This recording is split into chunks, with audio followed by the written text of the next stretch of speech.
E a energia solar tá dando o que falar, hein?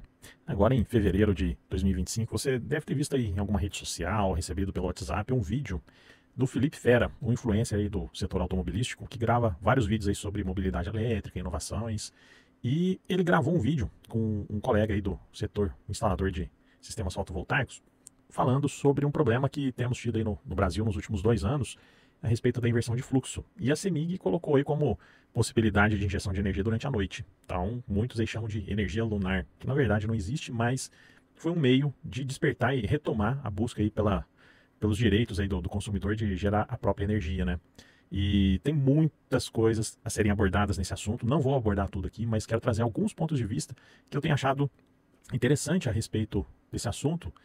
E começo aí pelo fato de que o nosso país é um país muito grande, né? Tem uma extensão territorial muito grande comparada aí à maioria dos outros países, né? E então às vezes as informações podem até chegar em todos os pontos, mas a dificuldade técnica, no caso que nós temos um sistema interligado no país todo, é muito complexo. Então, durante o tempo aí às vezes o assunto vai esfriando, e o lado interessante é que quando vem uma pessoa aí de outra área, uma pessoa que já é mais conhecida, mais famosa, isso acaba atraindo a atenção, e esse vídeo aí chegou em lugares muito interessantes. E para a gente discutir um pouco, eu quero trazer uma linha do tempo aqui do setor energético que ajuda a gente a entender algumas coisas de uma maneira, vamos dizer aí, conforme a PNL diz, né, de maneira dissociada, olhado do lado de fora. E um dos meios de entender isso com outros olhos é pensar numa linha do tempo, né? Então nós podemos entender o seguinte: aí há 91 anos atrás foi quando começou a desenhar o sistema elétrico no nosso país. Aí em meados de 1934 foi criado o Código de Águas. Aí, daí 30 anos depois, em 62, houve a criação da Eletrobras, com as primeiras usinas hidrelétricas já em operação. Em 96, a criação da ANEEL, né? Também a Câmara de Comercialização de Energia Elétrica, né? Dando os primeiros passos aí para o mercado livre de energia. Em 98, foi criado o Operador do Sistema Nacional Elétrico, o ONS. Em 2000 e 2001 nós tivemos aí uma crise energética, né, uma crise de apagão, e teve até racionamento de acordo com algumas histórias. Eu lembro que nessa época eu estava indo para a faculdade, estava nos primeiros anos e chegava aí no finalzinho de tarde e tinha um risco de ter apagão aí na cidade. Em 2003 foi lançado o programa Luz para Todos, né, para levar energia elétrica onde a rede não chegava, né? Então foram utilizados muitos sistemas off-grid, principalmente com módulos fotovoltaicos, que naquela época tinha uma eficiência de geração de energia muito inferior ao que nós temos hoje, né? Em 2004, criação do mercado livre de energia, né, onde houve maior expansão. 2010, a expansão das fontes renováveis. E 2012 foi onde teve a regulamentação da geração distribuída aqui no Brasil. Isso daqui que eu acho muito bacana. E eu quero trazer um ponto legal aqui, que no site da ANEEL, hoje nós temos aí um site novo que está junto com o gov.br, então houveram algumas mudanças em relação ao conteúdo da época. Mas eu quero trazer um destaque para a cartilha que foi criada, um caderno temático, né, para facilitar a compreensão de como funciona a energia solar, no caso a geração distribuída. Esses links aqui não estão mais ativos, mas eu tenho aqui um arquivo da cartilha da época, que no caso essa daqui é a primeira edição, que foi publicada em março de 2014. E tem um ponto muito interessante aqui na introdução, que isso me chamou muita atenção na época que eu comecei em 2014 a trabalhar com energia solar, né? E aqui diz o seguinte: atualmente a geração de energia elétrica a partir de fontes renováveis constitui uma tendência verificável em diversos países. Isso daqui, para mim, nas entrelinhas, o que diz? Que a ANEEL resolveu olhar para fora, não olhou simplesmente para o Brasil, olhou para fora para verificar o que estava dando certo, o que estava trazendo bons resultados, fez um benchmarking, buscou informação lá fora. Então, foi identificado que é uma tendência. Inclusive com a concessão de incentivos à geração distribuída de pequeno porte. Esses incentivos aqui, eu lembro que quando eu comecei, os sistemas eram bem caros ainda, né? O preço era bem elevado. Diversos clientes questionavam: mas o país tem que subsidiar, tem que trazer benefício, tá? Mas já tinha alguns benefícios dentro, tanto na tarifação de energia, que compensava 1 kW para 1 kW, quanto na isenção de impostos, né, na aquisição dos kits fotovoltaicos. E isso seguiu por um bom tempo. Seguindo aqui, os estímulos à geração distribuída, geralmente localizada próximo aos centros de carga, justificam-se pelos potenciais benefícios que tal modalidade pode proporcionar ao sistema elétrico. Bom, quais são esses benefícios? Primeiro, postergação de investimentos em expansão no sistema de distribuição e transmissão. Isso daqui, eu lembro que nessa época nós tínhamos várias notícias de problema com corrupção, por causa aí de obras com desvio de recursos. E essa é uma solução que quando você deixa de fazer grandes obras e permite que o mercado se adapte, gerando a própria energia junto à carga, você reduz muito esse risco de corrupção. Então isso daqui foi um dos pontos que eu achei muito interessante. Próximo ponto, baixo impacto ambiental, redução do carregamento das redes, redução das perdas. Isso daqui é um fato que eu entendi, né, conforme eu ia fazendo orçamentos, conversando com os clientes, praticamente era assim, era muito raro um cliente que pegava a sua conta de energia e tentava entender detalhe por detalhe. A maioria simplesmente pegava quanto pagava, olhava, aumentou o preço, achava que aumentou a energia. Na verdade, às vezes era variação de tarifa, a pessoa nem entendia como é que funcionava a conta de energia, né? E lá tinha uma linha que detalhava o custo das perdas. No entanto, acho que 2016 para cá, essa informação sumiu das contas de energia, pelo menos onde eu atuo, mais na CPFL e na CEMIG. E o próximo benefício é a diversificação da matriz energética. Então, esses aqui foram os pontos que eu achei mais interessante na época, entendendo nas entrelinhas como benefícios que a GD traria para o setor, né? Voltando na linha do tempo, então, essa cartilha foi divulgada em 2014, né? Porém, quando a gente observa em 2015, teve uma atualização, que foi a resolução 687, que ela foi publicada em 2015. E tem um dado interessante aqui, que se você, não sei se vocês estão observando, deixa eu posicionar aqui, ó, esse gráfico aqui. Eu vou compartilhar também o link dessa página aqui da ANEEL, onde mostra, é um BI aí com informações da geração distribuída. Nesse BI da geração distribuída aqui, você tem esse gráfico que você consegue visualizar a quantidade de conexões ano a ano. Então aqui da direita para a esquerda, eu tenho os anos crescente aqui. Então, 2014 eu tinha muito pouco aí, 2014 e 15, pouquíssimas instalações realizadas, né? Em 2016 foi onde começou a ter um crescimento aí na quantidade de conexões. E eu fiz um outro gráfico aqui, onde aqui já está separado em potência instalada acumulada, né? Que é essa área laranja, né? Então acompanha quase de perto a mesma tendência de quantidade de instalações. Tem algumas diferenças, né? Mas dá para perceber que até 2016, 2017 tinha muita pouca coisa aí, pouquíssimas instalações no país, né? Então, seguindo essa linha do tempo, 2015 veio a 687 e junto com ela a gente consegue visualizar aqui no site eu quero trazer essa comparação no site do Operador Nacional, essa tendência aqui, ó. Aqui existe alguma discussão falando se o Operador Nacional considera ou não a geração distribuída. Eu acredito que sim, porque no entanto tem uma outra página que mostra o percentual das fontes, considerando a geração distribuída, mas existem algumas pessoas que dizem que não. Mas pelo que eu entendi aqui, parece que sim. Então, como eu tenho registros aí de 99 para frente, dá para a gente ver a tendência de crescimento aí quase constante. Aqui nessa região aqui foi onde a gente teve a crise 2000, 2001, onde teve apagão. E lá na frente, eu não sei qual o motivo que a geração de 2023 também foi maior do que 24. Não sei. Não encontrei essa informação. Então esse aqui é um gráfico de geração de energia. E aqui a demanda máxima também está acompanhando a mesma tendência. Eu acredito que essa curva aqui, 23, 24, tem a ver com essa variação das últimas duas barras aqui. Mas na realidade eu não sei o que houve em relação ao consumo no país nesse momento. Porém, aqui, ó, isso aqui que eu achei interessante. Aqui eu tenho vou ter que refazer aqui uma composição.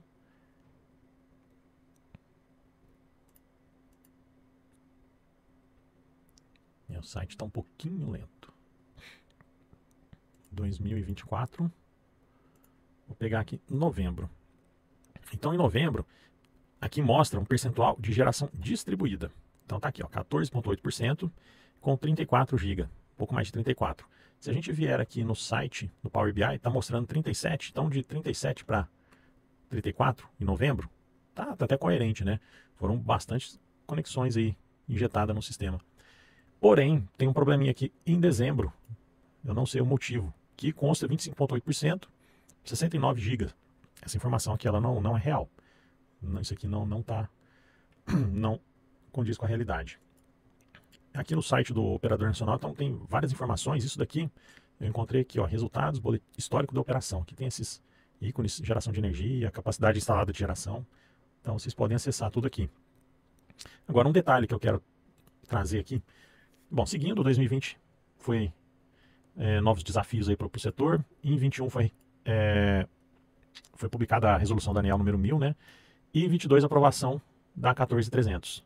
Aqui, 19 e 20, foi onde a gente teve a briga inicial em relação à taxação, que o setor queria cobrar tarifas para quem gerava a própria energia, né? Então a gente conseguiu segurar isso daí até 2022, com a aprovação da 14300. Mas olhando essa linha do tempo, até chegar em 2012, vamos colocar aí de 34 até 2012, todos esses anos, o setor energético do Brasil foi praticamente assim, muito concentrada a atuação. Grandes empresas ou o governo realizando investimentos. Em 2012, houve uma abertura, eu entendo como se fosse realmente uma abertura para a sociedade participar, acrescentando a geração própria. Foi onde a gente ganhou o direito de gerar a própria energia. Só que nesse contexto, houveram diversas empresas enxergando como grandes oportunidades, sem visualizar o final da linha, né? Sem visualizar um possível risco, seja regulatório, seja técnico. E então, nesse gráfico aqui, até chegar 2012, era praticamente poucos agentes no setor. Isso daqui, houve um acréscimo de diversas empresas, teve o lado positivo, que foi a criação de diversos empregos, né? E em paralelo, né, não sei se coincidentemente, mas nessa mesma época na China houve um crescimento muito grande da produção de equipamentos de geração fotovoltaica, né? A própria matriz energética da China também teve um crescimento assim absurdo. Um outro ponto interessante, hoje a gente está vendo aí a inovação tecnológica através das inteligências artificiais também. E de 2016 para cá, vou colocar 2014, houve um crescimento também do marketing digital. E isso acabou ajudando também a alavancar o crescimento da geração distribuída. Por quê? Várias pessoas, inclusive que nem era da área técnica, sejam engenheiros ou técnicos, identificaram essa oportunidade e começaram a utilizar diversos argumentos para conseguir conquistar um público, né? Por exemplo, a geração distribuída ela não foi feita para comercializar energia. Ela foi feita para você gerar sua própria energia, realizar a compensação em outras instalações que sejam de mesma titularidade, ou juntar em consórcios, condomínios, cooperativas e cada um produzir de acordo com uma cota específica. Só que outros modelos de mercado foram sendo criados de acordo com algumas brechas que encontraram, né? Então, isso daí gerou um volume muito, muito grande nesse sentido. Como também teve esse aumento da fabricação, da industrialização dos módulos, o preço de oferta foi sempre caindo. Porém, a inflação aqui no Brasil, eu peguei alguns dados aqui de acordo com a pesquisa da Greener. Então, de 2017 até 2024, era para ter tido aumento no preço, né? Porém, por conta da redução dos preços de venda aqui no Brasil, houve uma queda aí de aproximadamente 40% de 2017 até 2024. O que isso daqui pode mostrar? Não é somente o preço dos equipamentos fotovoltaicos que caíram. Junto com isso, os sistemas de armazenamento também têm sofrido queda de preço. Então, hoje, existem alguns estudos que um sistema fotovoltaico com armazenamento, ou seja, pode ser off-grid ou até híbrido, ele está com um preço muito próximo de 2017, aí 6, 7 anos atrás. Então, tá ficando bem interessante. E com esse conflito todo aí de inversão de fluxo, a energia, supostamente energia lunar, né, surgem algumas oportunidades que eu elenquei aqui. Então, traz aí o estímulo à aquisição de sistemas de armazenamento com menor investimento, público no caso, comparado lá na cartilha da ANEEL que eu comentei, que a geração distribuída, ela reduz os investimentos públicos, né? Então, se for estimulado os sistemas de armazenamento, mais uma vez o governo não vai precisar ficar investindo em sistemas de geração e de armazenamento. A exemplo da própria GD. E um ponto aqui que eu ainda não vi comentar, mas eu vou deixar aqui nesse vídeo. Quando a GD começou, era a geração 1 para 1. E nessa geração de 1 para 1, o que acontecia? Então, 1 kW que eu mandava, na hora que eu resgatava, seria 1 kW. Depois veio aí as cobranças de ICMS, que ainda vai ter bastante briga aí pela frente. Principalmente quem injetou muita energia vai querer brigar por isso daí.